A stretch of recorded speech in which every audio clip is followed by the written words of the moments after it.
Hello दोस्तों, welcome to my YouTube channel knowledge is power. मैं शुभदीप चौधरी जी आप लोगों को वेलकम करता हूं मेरे चैनल में।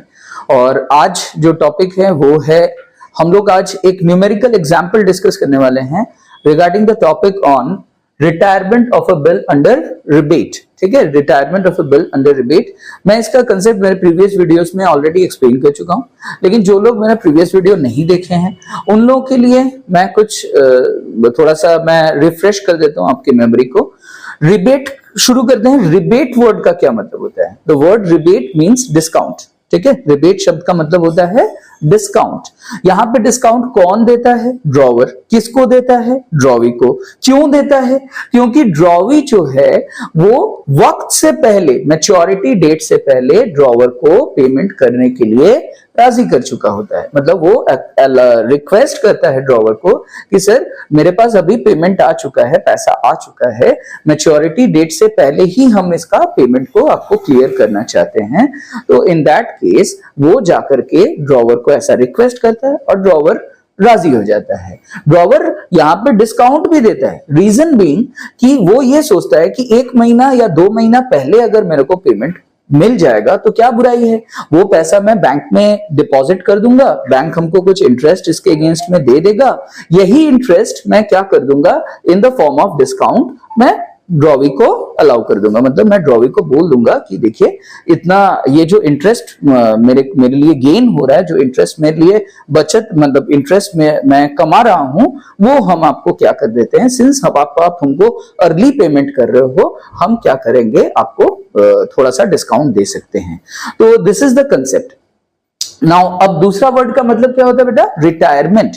रिटायरमेंट का ऐसे तो नॉर्मल मीनिंग होता है जब एक व्यक्ति ऑफिस से या जॉब से एट द एज ऑफ 60 वो रिटायर हो जाता है, लेकिन यहाँ पे उस पर्टिकुलर एस्पेक्ट के साथ यहाँ पे रिटायरमेंट ऑफ ए बिल का दूर दूर तक कोई लेना देना नहीं है।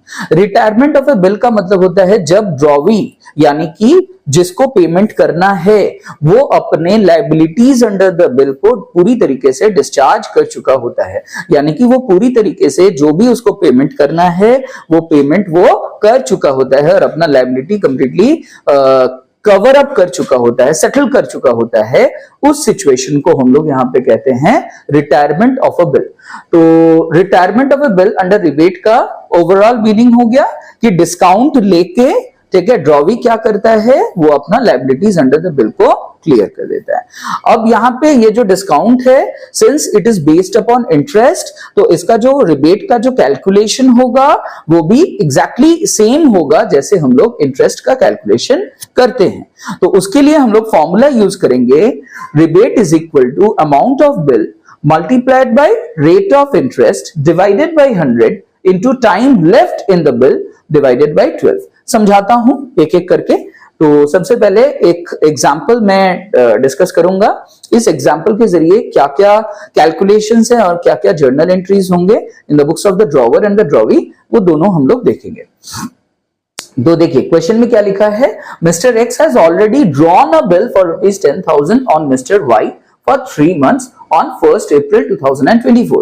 1st April 2024 को, ठीक है, मिस्टर एक्स ऑलरेडी क्या कर चुका है, ऑलरेडी एक बिल ड्रॉ कर चुका है। आपको बिल ड्रॉइंग का जर्नल एंट्री पास यहाँ पे नहीं करना है।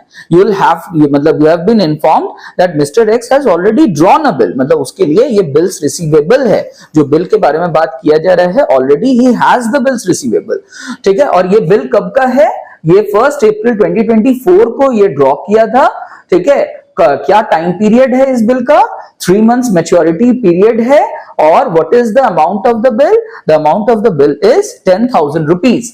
अब आप लोग जानते हो कि 1st अप्रैल 2024 को 3 मंथ्स के लिए अगर कोई बिल ड्रॉ होता है तो कंसिडरिंग 3 डेज ऑफ ग्रेस, जो due date of the bill होता है वो 4th जुलाई होता है। ठीक है, 1st अप्रैल का जो बिल होगा वो उसका ड्यू डेट कब होगा, मतलब पेमेंट कब होगा, मैच्योर कब करेगा वो? 4th of July 2024। 3 मंथ्स का ड्यू डेट, 3 महीना आप नॉर्मल ऐड करोगे, अप्रैल के बाद मई, जून, जुलाई। 1st जुलाई नॉर्मल होता है, 3 दिन और एक्स्ट्रा ऐड कर दो बिकॉज 3 डेज का ग्रेस मिलता है। तो टोटल कितना हो जाएगा आपका? 4th ऑफ जुलाई 2024 को ये बिल जो है ये मैच्योर करने वाला है। तो 4th जुलाई से पहले ही, अब देखो क्वेश्चन में कहानी में twist, Mr. Y on 4th June 2024 requests Mr. X to accept payment for the bill and allow him a rebate at the rate of 12% per annum. मतलब Mr. Y 4th June 2024 को Mr. X के पास आता है, उसको request करता है कि मेरे पास 10,000 रुपीज है, आप ले लो पैसा और मुझे कुछ डिस्काउंट दो, क्योंकि मैं आपको अर्ली पेमेंट कर रहा हूं, पहले ही पेमेंट कर रहा हूं, वक्त से पहले पेमेंट करने पर मेरे को डिस्काउंट चाहिए, considering an interest rate of 12% per annum का आप हमको डिस्काउंट अलाउ करो। Mister x accepts his request, mister x उसका जो रिक्वेस्ट था वो मान जाता है। अब क्वेश्चन में बोल रहा है कि pass necessary journal entries in the books of X and Y. तो देखिए सबसे पहले तो दोस्तों जर्नल एंट्री करने से पहले आप वर्किंग कर लेना। वर्किंग में कैलकुलेशन ऑफ रिबेट करना, तो रिबेट का जैसे मैंने फॉर्मूला बताया, rebate is equal to amount of bill multiplied by rate of interest divided by 100 into time left in the bill divided by 12. Amount of bill is 10,000, 10,000 रुपया का bill था, ये रहा, ठीक है। इंटरेस्ट का रेट क्वेश्चन में दिया हुआ है 12%, तो इसलिए मैंने into 12 divided by 100 किया। Time left in the bill is 1 month. Why 1 month? Because 4th July is the normal due date of the bill और पेमेंट उसको मिस्टर वाई कब कर रहा है? 4th जून को। तो 4th जुलाई से 4th जून को अगर हम लोग माइनस करेंगे 4th जुलाई 2024 माइनस 4th जून 2024, तो therefore time left in the bill पता चल जाएगा, that is equal to 1 month। मतलब सीधी सीधी बात है, time left in the bill का मतलब होता है कितना महीना पहले बिल का पेमेंट हुआ, ड्यू डेट से कितना महीना पहले पेमेंट हुआ। इसके लिए आप क्या करना, ड्यू डेट का डेट से आपको माइनस करना पड़ेगा पेमेंट डेट, एक्चुअल पेमेंट जब हो रहा है उसको माइनस कर देना। तो 4th जुलाई 2024 माइनस 4th जून 2024 जिस दिन पेमेंट किया जा रहा है उसको माइनस करने से time left in the bill पता चल जाएगा, that is equal to 1 month। तो अब पूरा चीज को आप लिखो 10,000 amount of the bill multiplied by rate of interest into 12 divided by 100 into time left in the bill, that is into 1 divided by 12 divided by 12। तो कैलकुलेशन करेंगे तो 12 कट जाएगा, 00 यहां पे 00 कट गया, तो रिबेट का अमाउंट आ रहा है 100 रुपीज। 100 रुपया का डिस्काउंट मिल जाएगा मिस्टर वाई को, तो मिस्टर वाई को देना कितना पड़ेगा, कैश पेमेंट कितना करना पड़ेगा। Therefore amount to be paid by mister Y इस बिल का अमाउंट था 10,000, उसमें से 100 रुपीज का रिबेट मिल गया, तो डिफरेंस अमाउंट कितना हो रहा है 9,900 रुपीज का पेमेंट यहां पे करना पड़ेगा मिस्टर वाई को। अब मिस्टर एक्स के बुक्स में और मिस्टर वाई के बुक्स में what are the journal entries, कौन सा सिचुएशन में है देख लीजिए, मैं सिचुएशन लिख दिया हूं। When bill is retired under rebate, जब रिटायरमेंट हो रहा है बिल का अंडर रिबेट, तो मिस्टर एक्स क्या एंट्री करेगा, मिस्टर एक्स एंट्री करेगा bank account debit, rebate on bill account debit to bills receivable account credit. Reason क्या है, रीजन बहुत ही सिंपल सा है, आप देखो मिस्टर एक्स को पेमेंट रिसीव हो रहा है, पैसा रिसीव हो रहा है, इसीलिए वो क्या कर रहा है, बैंक अकाउंट को वो डेबिट करेगा अगर उसको चेक से पेमेंट मिला तो, और अगर उसको कैश में पेमेंट मिला होगा तो वो कैश अकाउंट को डेबिट करेगा। तो बैंक अकाउंट डेबिट, उसको कितना पेमेंट मिल रहा है, 9,900 रुपया मिल रहा है, इसीलिए बैंक अकाउंट डेबिट हम लोगों ने कर दिया 9,900।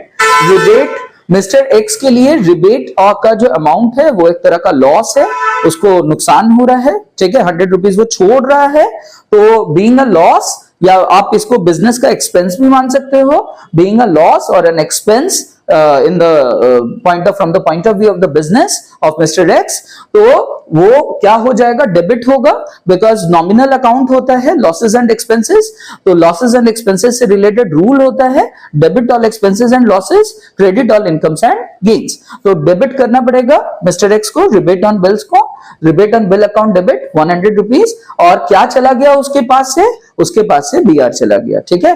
तो to bills receivable account credit 10,000 rupees. अब मिस्टर वाई के बुक्स में क्या एंट्री होगा, मिस्टर वाई का जो बिल्स पेएबल था वो अब नहीं रहेगा, वो अब कैंसिल हो जाएगा। बिल्स पेएबल मिस्टर वाई के लिए क्या है, लायबिलिटी है, it's a liability on the bill, so liability towards mister X, so इसीलिए बिल्स पेएबल अकाउंट डेबिट हो जाएगा 10,000 रुपीज से। उसने क्या पेमेंट किया बदले में, उसने 10,000 रुपीज का चेक पेमेंट किया, तो टू बैंक अकाउंट क्रेडिट 9,900, और रिबेट उसको रिसीव हो रहा है, उसके लिए मिस्टर वाई के लिए ये एक इनकम है, तो इसीलिए रिबेट ऑन बिल अकाउंट को हम लोग क्रेडिट करेंगे 100 रुपीज से। आई होप आपको वीडियो अच्छे तरीके से समझ आ गया। तो हम लोगों को बस ये रिकैप करना है कि क्या हमने पढ़ा। Journal entry in the books of mister X हम लोगों ने पढ़ा और journal entry in the books of Y हम लोगों ने पढ़ा। एक्स के बुक्स में एंट्री क्या होगा, बैंक डेबिट होगा, रिबेट ऑन बिल डेबिट होगा और बिल्स रिसीवेबल क्रेडिट हो जाएगा। और मिस्टर वाई के बुक्स में क्या एंट्री होगा, बिल्स पेएबल डेबिट होगा, bills payable account debit, bank credit होगा क्योंकि पेमेंट वो कर रहे हैं और रिबेट ऑन बिल क्रेडिट हो जाएगा। तो with this I conclude today's video. आज के लिए इतना ही छोड़ेंगे। प्लीज लाइक करिए, शेयर करिए एंड सब्सक्राइब करिए मेरे YouTube channel knowledge is power. Thank you.